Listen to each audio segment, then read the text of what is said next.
Hi there, good afternoon. This is Ron Yazzetti with Work4, joined by Amanda Robbins at Work4, and we are going to present to you the turning the Great Resignation into your great opportunity. So thank you guys for joining in. We're just going to give everybody a little bit of time to settle in, just sit tight, maybe grab a coffee, and we'll begin shortly.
Again, I want to thank everybody for joining. This is Ron Yazzetti with Work4. We're going to get started shortly.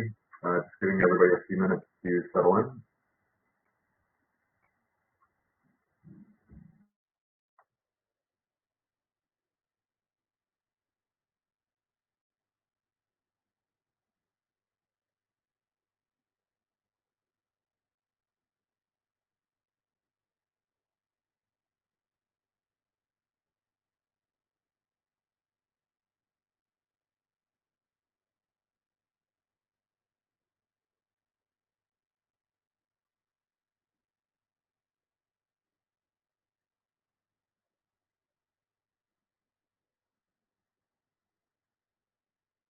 Thank you for everyone that's recently joined. We are going to begin in about 1 minute, and we'll get started.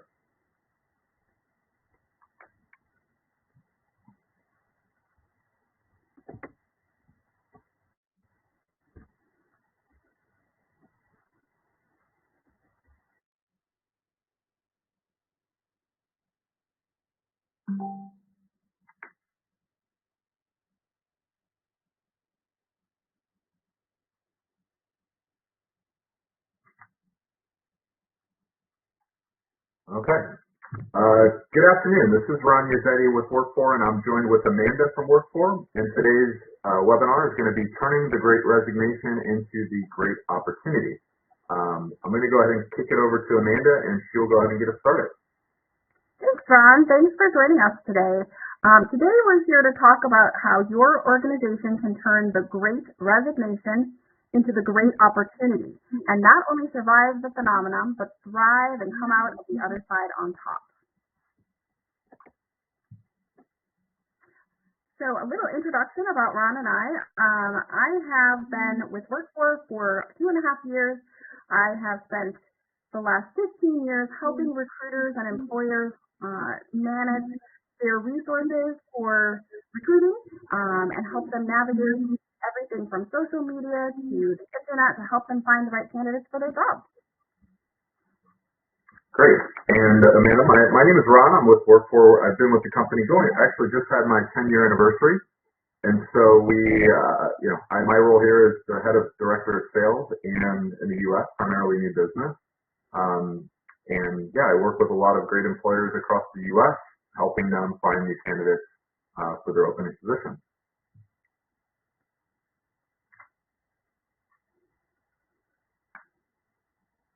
Before we get started, let's talk a few minutes about our agenda. Ron, can you go over our agenda? Yes, absolutely. So first of all, we're going to start with what is the Great Resignation. After that, we're going to see what's driving this Great Reshuffle today. We're going to talk about turning this Great Resignation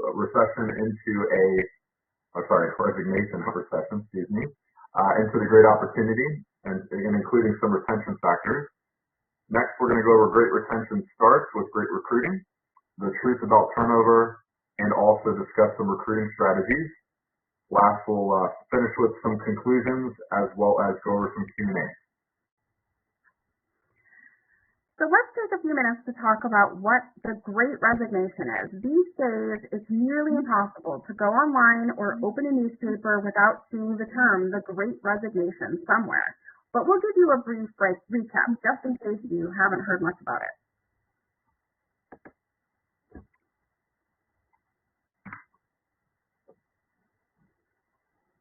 Okay, so as you can see from this chart, this is actually some data from a Labor Bureau of Statistics study.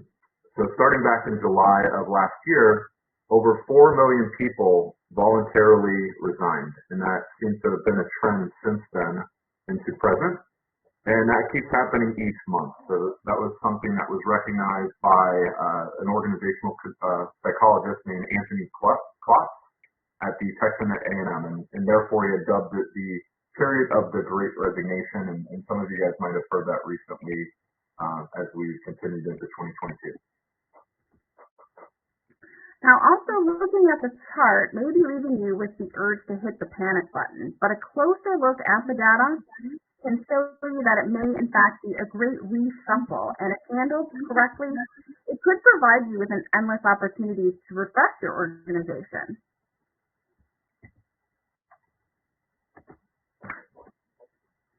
Now, as we said, more than being a great resignation, this is more of a great reshuffle. Rather than leaving the workplace, millions of people are actually opting instead to reconfigure what their career looks like. But before we can talk about solutions, we first have to understand what we're working with. Yes, Amanda, that's correct. And it is easy to point a finger and say, this is a byproduct of the COVID-19 pandemic. But the pandemic was merely the catalyst for underlying tension in the workforce. The last 2 years have been difficult, to say the least, but the pandemic has caused most workers to reconsider their priorities. Some of the factors, including as it would make sense and as you would imagine, some of the things that candidates are starting, and workers for that matter, are starting to think about are location, work environment, work-life balance, and compensation. So as far as location goes, despite the fact that many employees have been working productively from home for over a year now, some jobs are requiring employees to head back to the office. Tesla, hint, hint. Rather than accepting the unnecessary requirements, workers are looking elsewhere for companies that will allow them to remain at home, and we're also seeing a lot of companies step up in that arena as well. Work environments. So obviously a toxic work environment only compounds that stress. Workers already are feeling, they start to feel burnt out, and then they start looking for other job opportunities, as you can imagine. Work-life balance, which for me in workforce has been a big prevalent reason why I've been with workforce for so long, but pandemic has brought work-life balance to the forefront for the average worker. Where previous generations were content with living at work, the modern workforce wants to be a little bit more involved with their families and being able to participate in things close to home. So we're definitely starting to see that shift, and instead of that being an abnormal thing or something that's uncommon, we're starting to see that more and more. And lastly is compensation. As you guys have seen, inflation rates are now at a whopping 8.5% in March this year, and the cost of living raises are still raising 2 to 3%. Employees can't be expected to stay at their jobs where salary isn't keeping up with that growth, and so they're looking for a new job to get a recommended or wanted pay bump.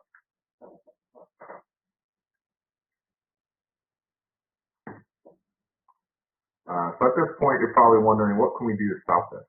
We need our staff in the office, and we can't afford higher raises, but don't panic. Where there are problems, there is always solutions. While focusing on employee retention is a great place to start, there are things you can do to attract and retain the employees and top talent you need now. All right. Sorry, we're using kind of a new software for our presentations and just kind of getting adapted to it as we go for this first one this time around. But let's take a minute to focus on retention. During our most recent candidate survey, we asked candidates what their top job satisfactions were, and of course, salary was at the top. But it's not the only factor that matters when retention is questioned. So you can see here, feel free to be creative with your benefits and bonuses. It's not always necessarily just about total compensation. There are some things that you can be offering your candidates that aren't necessarily monetary related. Awards, I'm a big believer sometimes of awarding time off. So obviously candidates or employees get a certain amount of time that they can have for vacation, but everybody wants that extra day that they can spend doing something, either hitting the reset button or being able to attend an event that they might not have or just taking a general vacation day, extra vacation day. So anyways, I'll turn it over to Amanda and she can share some thoughts too. Yeah, thanks for sharing that, Ron. I agree, and many studies actually have talked about different ways that people can incentivize their employees that don't have to do with money. But don't be afraid to think outside the box for this one. We did a survey that was a write-in. There were some questions that were write-in answers, and we found that the top-rated perks like ski and gym passes made a huge difference in employee satisfaction. This is coming directly from the employees themselves. Furthermore, this type of unique offering could be the thing that sets you apart from the competition when it comes to the talent acquisition race. And even something simple like appreciation days, or for just saying thank you on a regular basis to the employees, making sure that management, sees them and hears them and takes a little bit of investment in knowing who they are, really goes a long way for people. Yeah, that's quite interesting. And I know everybody has some maybe work to do here, but I think the biggest key is to really just think about these things. Do it in your assessment of your own existing benefits programs. 40% of respondents listed flex schedules as a top satisfaction factor. So even if you are going to have employees come into work, does it have to be 100% of the time, or do they have to be at home 100% of the time? So I know some clients that had started before the pandemic even offering just Fridays off for their employees. Like they did a whole year where they would offer not Fridays off, sorry, they did work, but they were working from home. So it was like Friday work from home day. And so, it's 20-40% of the time you can have them working remotely versus a full 40%. There's of 100%, sorry, it's a little bit of a give and a get. And so compromising that way, I think, will go a long way as well. Yeah, I like that too, Ron. And another option is if you have a single mom, for instance, who spends an hour commuting each way, she's also paying for an extra 2 hours of childcare. So by allowing her to come to work at a later time and stay at work later, she can avoid rush hour commutes and have more time with her family, reducing the cost of her childcare.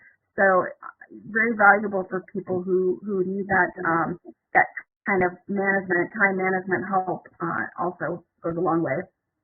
Gotcha. Sorry, I think in the beginning part of your talk there was a little bit of choppiness, and I don't know if that was the audience, the platform, or maybe your connection. But I think you're talking a little bit about a single mom who who needed extra hours to commute. Yeah, exactly. So just in case you didn't catch that, if you say, for instance, have an employee who's a single mom and she spends an extra hour commuting each way, she's also paying for 2 extra hours of childcare. So by allowing her maybe to have a little bit flexibility to come in later and work later, she can avoid rush hour commutes and have more time with her family, which reduces the cost of her childcare and even some stress that could be hampering her performance. Yeah, I'm a big believer of efficiencies. You want to make sure that you're spending time at the periods where you're going to get the most. If you recognize there's not a lot she needs to do in the morning time, and you can give her a little bit of time and still, get the work done, then ultimately why not make that concession? The next part of this discussion or survey was based on some more, again, additional workforce research. We, by the way, we continuously try to probe not only our job seekers, but also our employers, and this is some really interesting data that we found. We also found that providing training and advancement is a key part of what candidates are looking for. 38% of the respondents found this to be important to them. And so that's not, I know, we can kind of fall victim of this too. This isn't just all about, you onboard them, they get started, and then you guys are done. It's really about continuously educating that employee and seeing them grow, not even about their current role in their job, but, bigger picture is cross-training perhaps, or finding areas, I know a lot of employees want to, look for for growth within the organization. Why not provide them that path in order to be able to get there? Absolutely. Yeah, giving your valuable team members a defined development plan with clear, well-defined growth indicators is also helpful. When you help your team members to learn and grow within your organization, they won't feel the need to move on to advance their careers in other companies. Very cool. Sorry, I was a little delayed on the the slide changing, so we'll try to keep up with that. All right, the next slide. And when you're looking at current turnover rates, it might feel obvious to blame that squarely on the Great Resignation reshuffle phenomenon. However, since we were in a pragmatic approach and situation, we're always trying to figure that out. Is it just that, or it's easy to just kind of pinpoint it on one thing. But turnover always has its impact. If turnover was an issue before, if it's just a slight increase, it might not have necessarily been directly related to that. But turnover is always going to be an issue. It's something everybody has to address, and a lot of it will have to do based on maybe economic factors or also, obviously the pandemic. So it could be a piece of that too.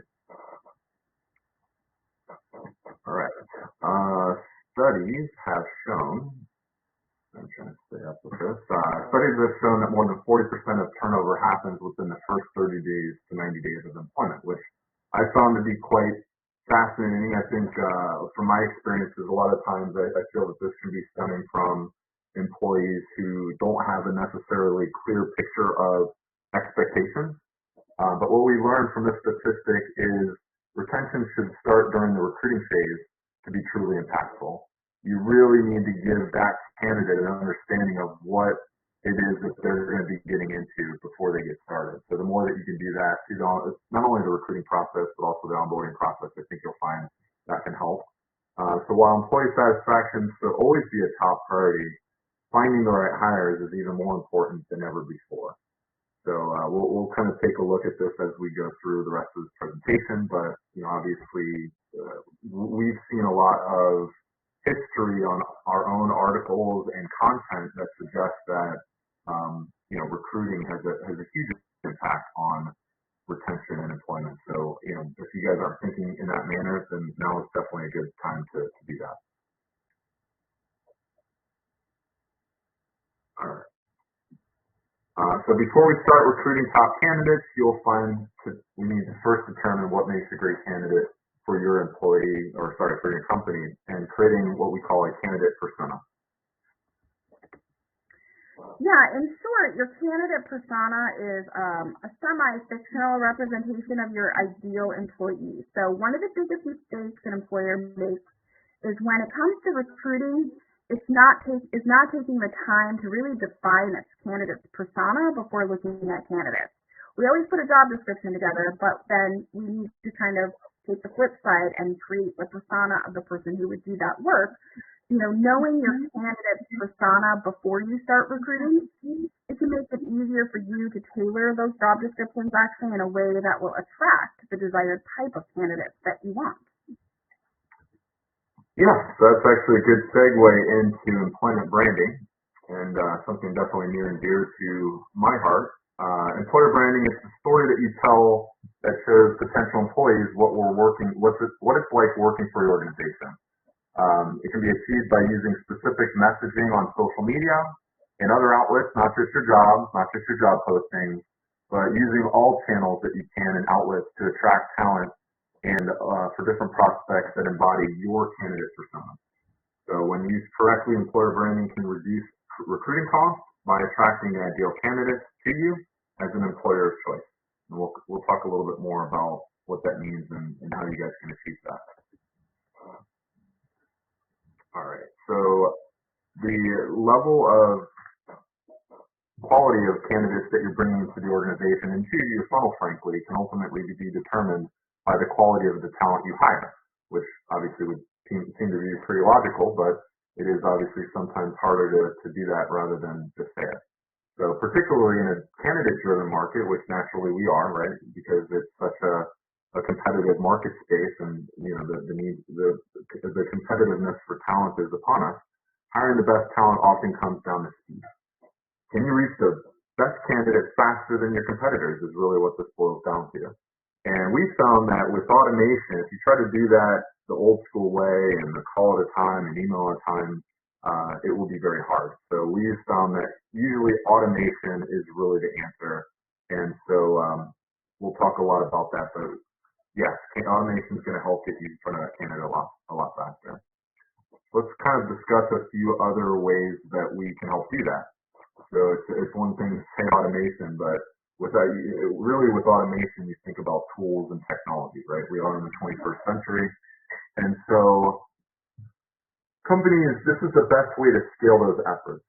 On the sales side, we continue to more and more to try to broadcast and use automation. And I think there's a lot of correlations between that and what recruiters should be thinking about. But a lot of recruiters just think about one-to-one connections, right? But when you're in when you've got a fair number of candidates and you're trying to get to them efficiently, automation is going to be key.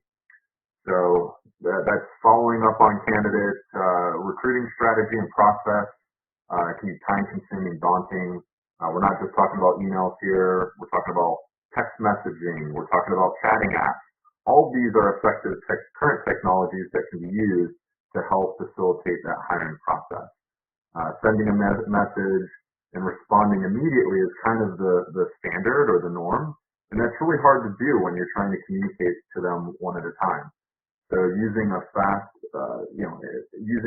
efficient ways and automation can help make sure that you respond right away, giving at least not even a note to say that they're hired or they're moving to the next step, but at least the message alone. I can't tell you how many clients don't even have an automated message to tell candidates, hey, thank you at least for applying. We're going to review your information and get back to you. So at least starting there, but also having additional touch points that can be automated along the way to not only help bring them through the funnel and different steps in your process, but to also there's this common theme in the HR space over the years that's called the black void.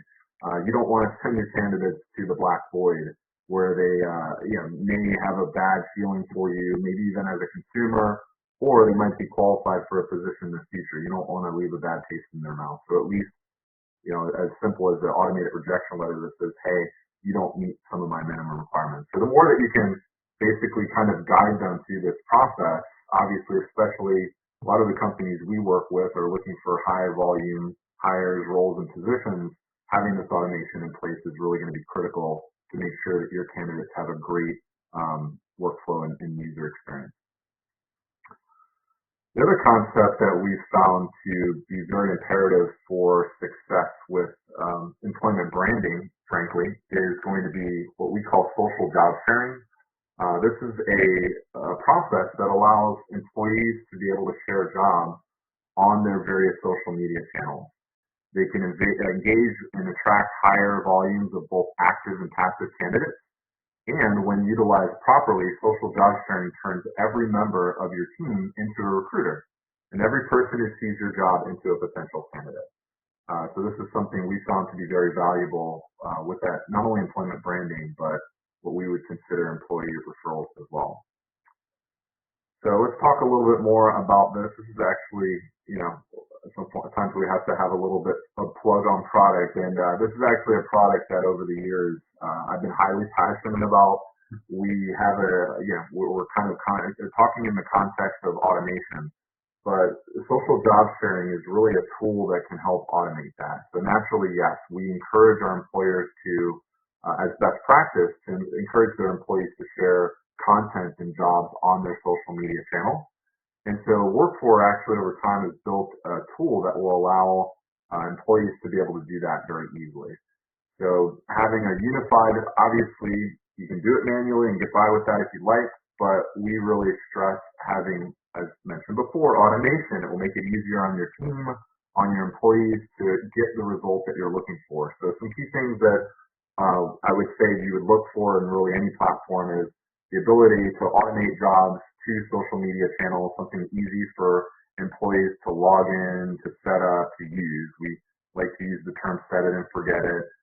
You want things that have employee branding in mind.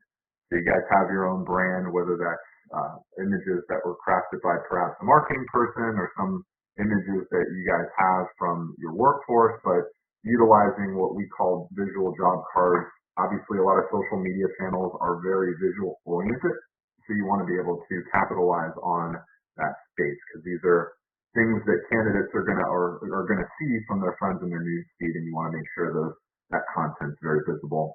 Naturally, I know it goes without saying, you want this process to work both for desktop and mobile. And again, give the employee flexibility in making sure they can share jobs that are really relevant to their connections. So these are all things that, frankly, our solution kind of covers, but even if you're not using an automated platform like ours and decide to venture on that on your own, you can choose to, these are the things that you should be thinking about. And then lastly, you want to make sure that your sharing of this content goes into various channels. So three of the main channels that we think about are Facebook, Twitter, and LinkedIn. Those are three of still some of the most long-standing, most popular channels out there. And so this is a way for you to broadcast that content and jobs in this case to those various channels. This will help increase visibility.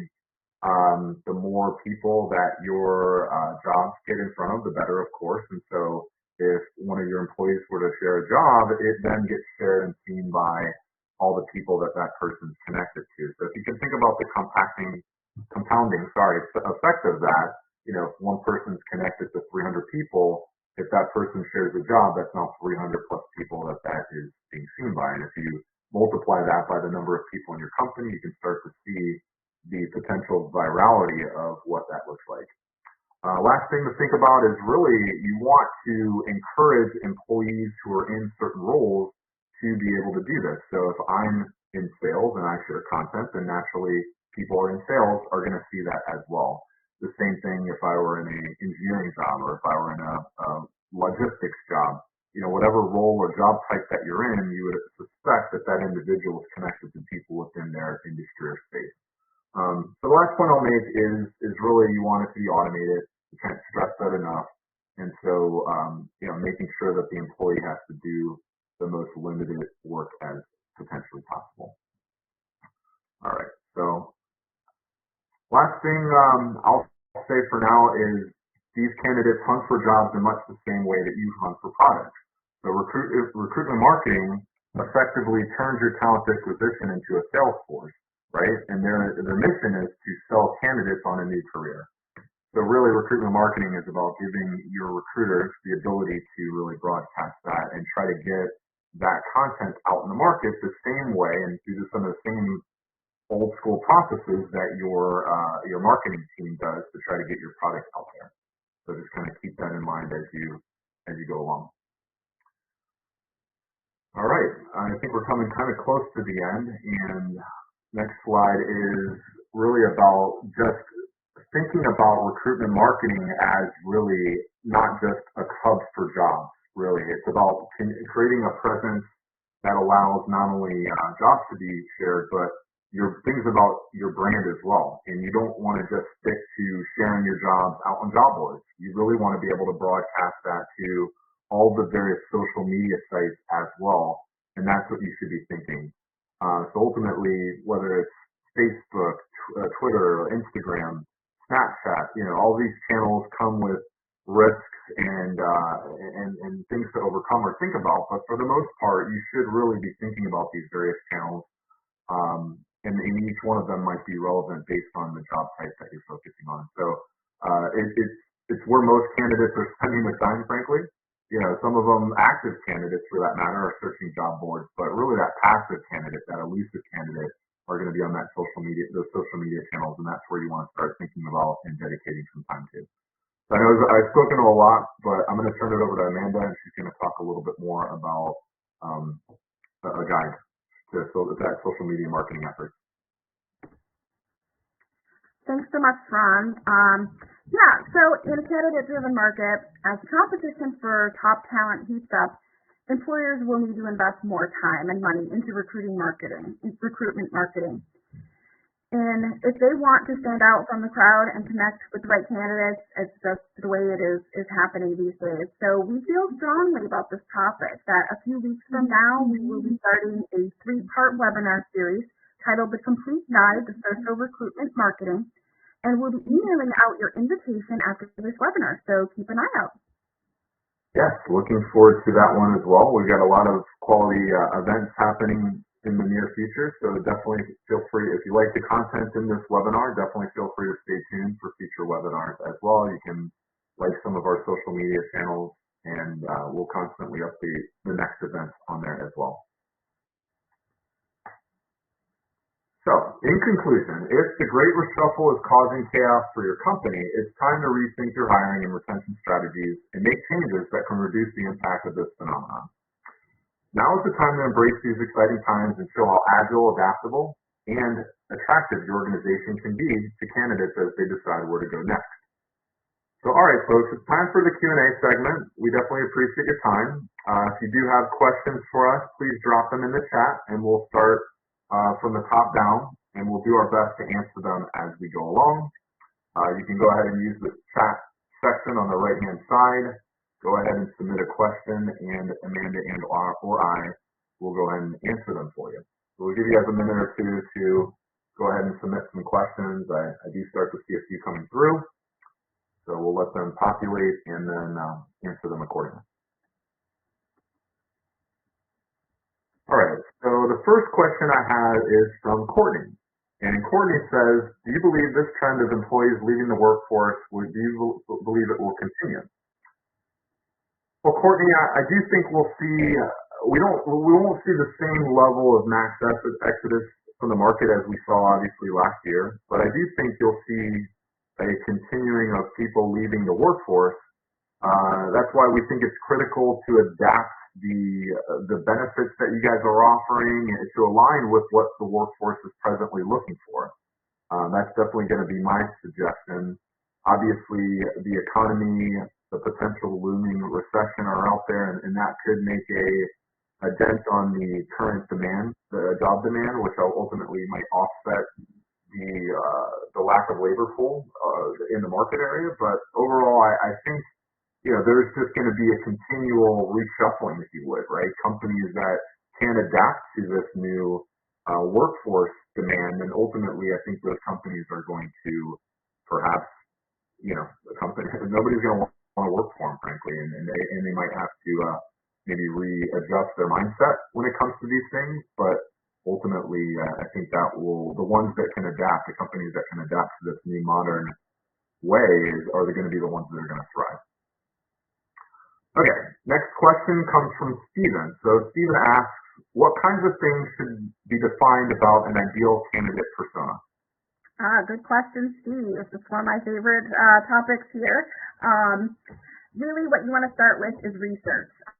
Researching the characteristics, the skills, and traits of your ideal candidate. And you really want to create one for each role that you're hiring for, because they're all going to be different, of course. But the research you want to start with is with your own employees. Send out a survey of the things that interest them, the watering holes that they go to after work. Are they using Twitter? Are they using Facebook? Where are they spending their time online? It will give you some insight as to where to find more of them. Identify trends, create one for each role, and even start talking to your hiring managers and your recruiters. Find out what they're looking for and how they're impacted by the current events of this mass exodus, as Ron put it, of this great resignation. Once you have those kinds of things put together, you can start to now build that profile and start a job description to some extent based on the persona of that candidate. You'll be surprised at how you will look at these candidates differently as you interview them. You're no longer going on a hunch and you're no longer going on whether you feel something about them or not. So it's really an important piece, I think, these days in recruitment strategy. That's really great. That's great advice, Amanda. One other thing I'll add to that is, I look at it, I'm obviously in the sales side of things for the most part, but I think there's a lot of similarities there. We're always constantly looking at, where are the needs in the market for companies looking to recruit? Who's struggling the most? And from a recruiting perspective, I think just understanding your own workforce and your own personas within your organization, do surveys, speak to your own candidates and employees to figure out, what they like or what they, if you can find out some insights there as well. Absolutely. And this whole subject of creating a candidate persona comes from the marketing side of things. They kind of really started that trend. Yes, indeed. Okay, I think we have time for a couple more questions here. This one is for Raquel. So Raquel asks, if we are just getting started with recruitment marketing, are there specific channels we should address first? It's a really good question, Raquel. My advice is it really depends a lot on the types of positions that you're looking for. Obviously, certain channels are probably more geared towards some than others, entry-level positions versus tenured roles as an example, Facebook versus maybe a LinkedIn. The other thing to think about is a lot of these social platforms have public data out there that outlines what their demographics are, whether it be potentially age or things, gender even for that matter. It really all depends. But, there's really some great data out there about the platforms, who's searching them. Get a feel. The other thing I think about there is ask your employees in your workforce where they're spending most of their time. Are they using Facebook? Are they using Twitter, Snapchat, etc.? And I think that will give you a good indication on which platforms you should start with. We have found that Facebook is usually the most reliable when it comes to recruiting purposes, so we're usually always going to recommend that first. But then, from there, you can then start to think about other channels after that. Okay. I think this is our last question.